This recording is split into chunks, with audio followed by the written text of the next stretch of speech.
নমস্কার বন্ধুরা। আজকের ভিডিওতে পার্টিকুলার একটি ইন্ডেক্স নিয়ে কথা বলবো, নিফটি আইটি ইন্ডেক্স, এবং এই আইটি সেক্টরের কিছু স্টক নিয়ে কথা বলবো। এই স্টকগুলি কি পজিশনে রয়েছে একটু দেখে নেব। কারণ আইটি সেক্টর কিন্তু আমরা একটা খুব ভালো ব্রেকআউট পেয়েছি। আইটি ইন্ডেক্স যদি আমরা চার্ট অ্যানালাইসিস করি, তাহলে সেখানে আমরা দেখতে পাবো খুব সুন্দর একটা ব্রেকআউট পেয়েছি। আমরা তার যে ট্রেন্ড ছিল, সেই ট্রেন্ডকে যদি আমরা এই জায়গাতে মার্ক করি, তাহলে দেখতে পাচ্ছি আইটি ইন্ডেক্স কিন্তু ডাউন ট্রেন্ডে ছিল। তো ডাউন ট্রেন্ডকে কিন্তু অলরেডি বৃহস্পতিবারের দিন যে আমাদের ট্রেডিং সেশন ছিল, সেই জায়গাতে ব্রেকআউট করেছে। এবং ব্রেকআউট করার সাথে সাথে আরেকটা জিনিস যদি আমরা এখানে খেয়াল করি, তাহলে ভালো বুঝতে পারবো।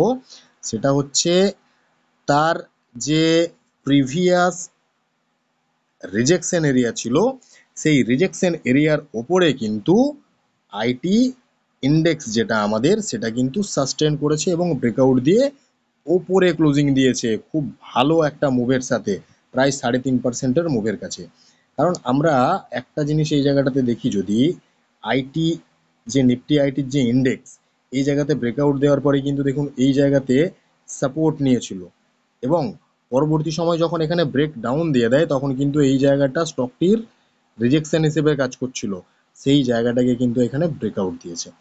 যেহেতু আইটি ইন্ডেক্স যেটা আমাদের রয়েছে পজিটিভলি দুটো জায়গাকে ব্রেকআউট দিয়েছে। প্রথম ব্রেকআউট হলো যে ডাউন ট্রেন্ড ছিল, সেই ডাউন ট্রেন্ড থেকে আপ ট্রেন্ডে কনভার্ট হয়েছে, এবং তার যে নিয়ারেস্ট প্রিভিয়াস রিজেকশনগুলো ছিল, সেই জায়গাটাকে যেহেতু ব্রেকআউট দিয়ে ওপরে সাস্টেন করছে, আমরা আইটি সেক্টরের স্টকগুলো নিয়ে কিন্তু একটু চিন্তা ভাবনা করতে পারি, এবং ইন ফিউচার আইটি সেক্টরের স্টকগুলো থেকে কিন্তু আমাদের কাছে একটা আরো মুভ আসতে পারে।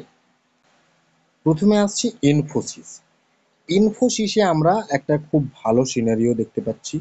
ঠিক আইটি ইন্ডেক্সে আমরা যেটা দেখেছিলাম, এই জায়গাতেও কিন্তু দেখতে পাচ্ছি তার যে ডাউন ট্রেন্ড ছিল, সেই ডাউন ট্রেন্ডকে কিন্তু এই জায়গাতে অলরেডি ব্রেকআউট দিয়ে ফেলেছিল বৃহস্পতিবার দিন।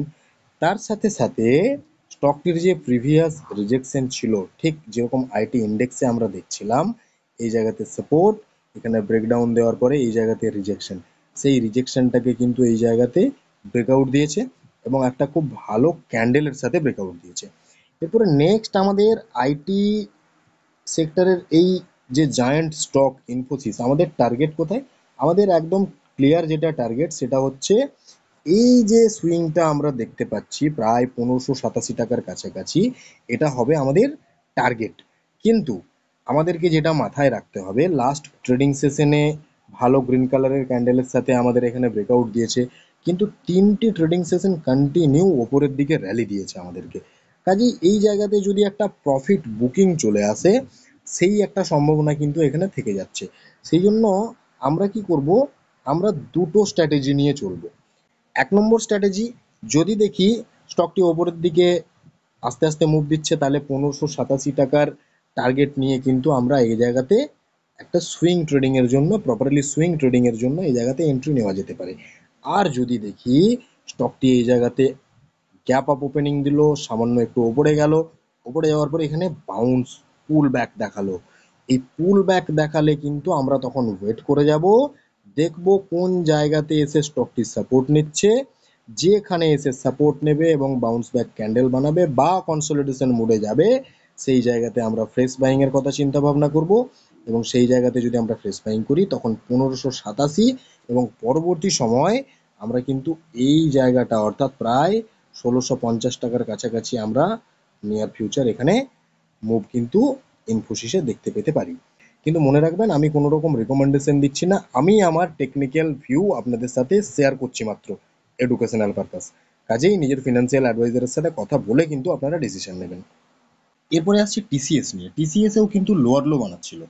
এই জায়গা থেকে স্টকটি কিন্তু একটি বিশেষ ট্রেন্ড লাইনে বারবার রিজেকশন পাচ্ছিল, এবং রিজেকশন পাওয়ার পরে লাস্ট যে ক্যান্ডেলটি বানিয়েছে, সেই ক্যান্ডেলে কিন্তু এই ট্রেন্ড লাইনকে ব্রেকআউট দিয়েছে, এবং এখানে ভলিউমকেও আমরা ইনক্রিজ হতে দেখেছি। কিন্তু এই স্টকটির ক্ষেত্রে এই 3900 টাকার যে হরাইজন্টাল লাইনটি দেখানো হয়েছে, এই লাইনটি কিন্তু খুব ভাইটাল। কারণ হচ্ছে কি, এই জায়গাতে স্টকটি রিজেকশন পেয়েছিল, তারপরে এখানে ব্রেকআউট দিলেও স্টকটি যখন যখন ৩৯০০ টাকাকে ব্রেক ডাউন দিয়েছে তখন তখন কিন্তু রিজেকশনের কাজ করেছে এই ৩৯০০ টাকার লাইনটি। এখন ৩৯০০-র কাছেই আমাদের স্টকটি রয়েছে। তাহলে এবারেও কি ৩৯০০ টাকার কাছে আমাদের রিজেকশন আসার সম্ভাবনা রয়েছে? ৩৯০০ টাকার কাছে কিন্তু রিজেকশন আসতে পারে। যদি রিজেকশন আসে, ধরুন গ্যাপ আপ ওপেনিং দিল, গ্যাপ আপ ওপেনিং দেওয়ার পরে এখানে সাস্টেন করলো না, সাস্টেন না করে স্টকটি নিচের দিকে চলে এলো, সেক্ষেত্রে আমরা একটু ওয়েট করব এই কারণেই, যেহেতু এখানে পরপর 4টে ক্যান্ডেলে উপরের দিকে মুভ দিয়েছে, এখানে কিন্তু একটা পুল ব্যাক দেখানোর সম্ভাবনা থাকছে। এই ৩৮০০ টাকার কাছাকাছি এসে যখন এখানে কনসলিডেশন করবে বা বাউন্স ব্যাক ক্যান্ডেল দেখাবে, আমরা সেই জায়গাতেই আমাদের এন্ট্রির কথাটা চিন্তা ভাবনা করব। তাহলে এটা হয়ে গেল আমাদের প্ল্যান এ। এবারে প্ল্যান বিটা আমাদের কি? প্ল্যান বি কিন্তু আমাদের একটু পজিটিভ ইন্ডিকেশন দিচ্ছে। ৩৯০০ টাকাটাকে ব্রেকআউট আমাদেরকে দিতে পারে এবং এই ৪০০০ টাকার কাছাকাছি পর্যন্ত আমাদেরকে একটা মুভ স্টকটি দিতে পারে। কেন মনে হচ্ছে? 15 মিনিটের চার্টে যখন আমরা স্টকটিকে অ্যানালাইসিস করব, 6 তারিখ এবং 7 তারিখের যে ট্রেডিং সেশন, সেই ট্রেডিং সেশনে কিন্তু এই জায়গাতে স্টকটি একটি ফ্ল্যাগের মতন প্যাটার্ন কিন্তু অলরেডি আমাদেরকে বানিয়ে দিয়েছে। তো যেহেতু এখানে ফ্ল্যাগের মতন প্যাটার্ন বানিয়েছে, এখানে কিন্তু একটা বুলিশ মুভ আসার সম্ভাবনা আমাদেরকে দেখাচ্ছে, অর্থাৎ ৩৯০০ টাকাটা ব্রেক করে ৪০০০ টাকা পর্যন্ত আমাদেরকে একটা টার্গেট কিন্তু এই জায়গাতে দেখাচ্ছে। অর্থাৎ সুইং ট্রেডিং এ কিন্তু আমাদেরকে একটা অপরচুনিটি টিসিএস দিতে পারে। কাজেই প্ল্যান বি আমাদেরকে কিন্তু দেখাচ্ছে এখানে ১০০ টাকার একটা মুভ আমাদেরকে সুইং ট্রেডিং এ দিতে পারে। কাজেই আমরা দুটো প্ল্যানই আমাদের মাথাতে রাখবো। প্ল্যান এ যদি নিচে চলে আসে তাহলে কোন জায়গাতে এন্ট্রি হবে দেখালাম, এবং প্ল্যান বি যদি এই ফ্ল্যাগ প্যাটার্নের ব্রেকআউট দেয় তাহলে কিন্তু আমাদের ১০০ টাকার একটা মুভ এখানে আসতে পারে। তাহলে টিসিএস আমাদের র্যাডারে থাকবে এই টেকনিক্যাল চার্ট যেভাবে অ্যানালাইসিস করলাম এর উপর বেস করে। কিন্তু আমি কোনো রিকমেন্ডেশন দিচ্ছি না, এটা এডুকেশনাল পারপাস আমি আপনাদের সাথে শেয়ার করলাম মাত্র।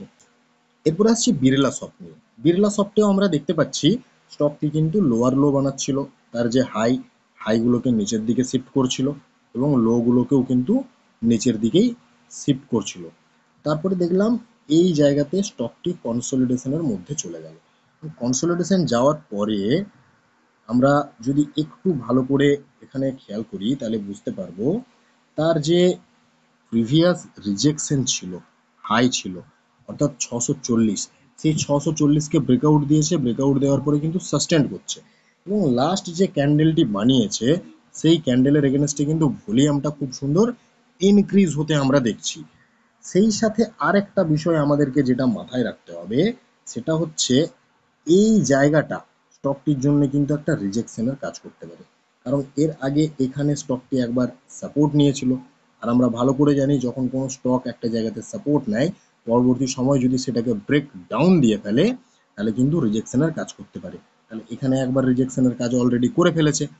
কাজেই এই ৬৮৫ টাকার যে জোন, যে লাইন, এই জায়গাতে কিন্তু একটা রিজেকশন আসতে পারে। তো যদি আমরা দেখি আগামী ট্রেডিং সেশনে এখানে ওপেনিং হলো, ওপেনিং হওয়ার পরে সাস্টেন করলো না, ধীরে ধীরে নিচের দিকে আসতে শুরু করে দিল, তাহলে আমরা একটু ওয়েট করে যাব। এই ৬৪০ টাকার কাছাকাছি কোনো জায়গাতে যদি আমরা বাউন্স ব্যাক ক্যান্ডেল পাই বা কনসলিডেশন করতে দেখি, আমরা সেই জায়গাটাতেই কিন্তু ফ্রেশ বাইং এর কথা চিন্তা ভাবনা করব এবং তখন আমরা টার্গেটটা রাখবো, প্রথম টার্গেট রাখবো এই ৬৮৫ টাকাটা। ৬৮৫ টাকাটাকে যদি ব্রেকআউট দিয়ে দেয় তাহলে কিন্তু আমাদের টার্গেটটা কোথায় চলে যাবে? আমাদের টার্গেটটা চলে যাবে এই জায়গাটা, অর্থাৎ ৭৫০-এর কাছাকাছি।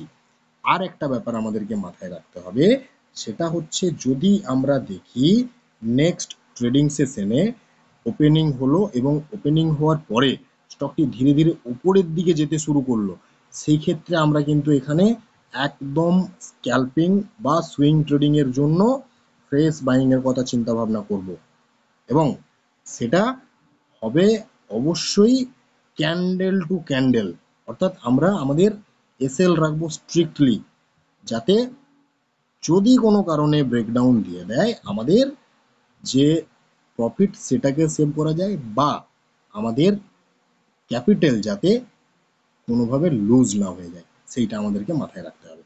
কাজেই বিড়লা সফটও আমাদের র্যাডারে থাকবে। এরপরে আসছি এইচসিএল টেক। এইচসিএল টেকে কিন্তু আমরা একটা ভালো ব্রেকআউট পেয়ে গেছি, সেই সাথে সাথে একটা রিজেকশন এরিয়াতে আমরা কিন্তু দাঁড়িয়ে রয়েছি।